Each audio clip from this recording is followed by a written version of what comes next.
Pregame.com. Bowl action in the Big Easy. The matchup in the New Orleans Bowl between East Carolina and UL Lafayette. UL Lafayette laying 5 points in this game, 65 for the total as we speak. Bryan, last year's New Orleans Bowl, the first time in 41 years that the Ragin Cajuns went bowling, they were highly motivated. They brought in the crowd. They had, I think, the biggest crowd ever for a New Orleans Bowl based on what they brought to the stadium. I think motivation's still there. Second bowl game now in 42 years. It's not like this team has gotten jaded about what bowl games they're going to, but East Carolina also motivated for this one after missing out on a bowl game last year in the regular season finale. Yeah, East Carolina is a team coming out of the Conference USA. You know, it's interesting. The top two teams of Conference USA, Central Florida and Tulsa, are better than anybody in the Sun Belt. But basically, you can take any of the other teams, mix them all together, and they're basically the same type of team power rating-wise. Sure. In East Carolina, you know, you take a look at 5 out of the last 6 years that they've gone bowling.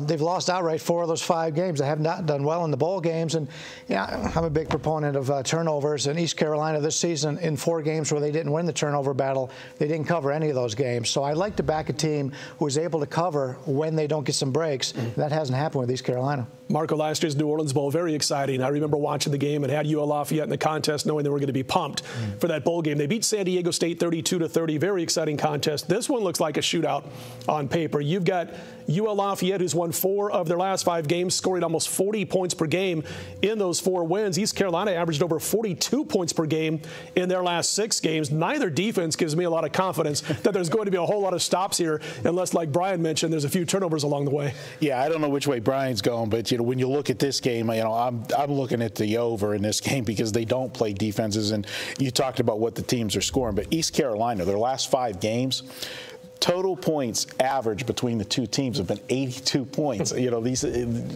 Conference USA, we talked about it just before we went on the air. They don't play defense.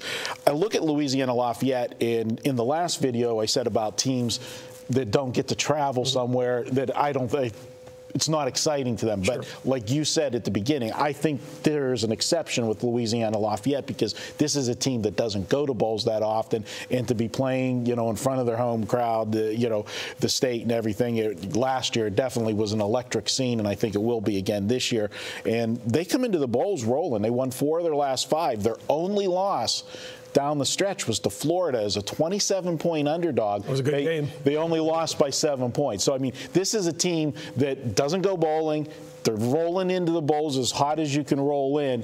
You know, you got to kind of look at them, and, you know, I think there'll be a lot of points scored. Both of these teams, both of these offenses are in the top 5 in the nation in red zone efficiency.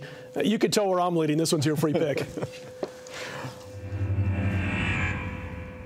All right, I'm going to take the semi-home team here. I'm going to take Lafayette, and as Scott pointed out last year, it was interesting because everybody I know was on that game, and they win that game as a 4-point underdog straight up. Marco hit it on the head right here. This is a game that, as opposed to some of the other teams who were disappointed where they're going, they're just glad to be playing in a bowl game, and I think this is actually a benefit for them playing at home. They won the game last year. I think they come into this game very confident. You take a look at East Carolina. I just don't trust them. They have not done well in bowls. If you go back to our early videos a long time ago when the football season started, we talked about how well the Sun Belt teams did against non-conference competition. I believe they were like 19-5, 19-6. I think that's one of the reasons why the Sun Belt is favored in all their games this year. So this is a team, this is a conference on the rise. We're getting them in a home environment. We'll lay the points. Let's make a parlay out of it. We'll lay the points with UL Lafayette. We don't do too many parlays. We'll lay the points with UL Lafayette. I think it's going to go over the total. I think it's going to land somewhere in the low to mid 70s by the time this one's final.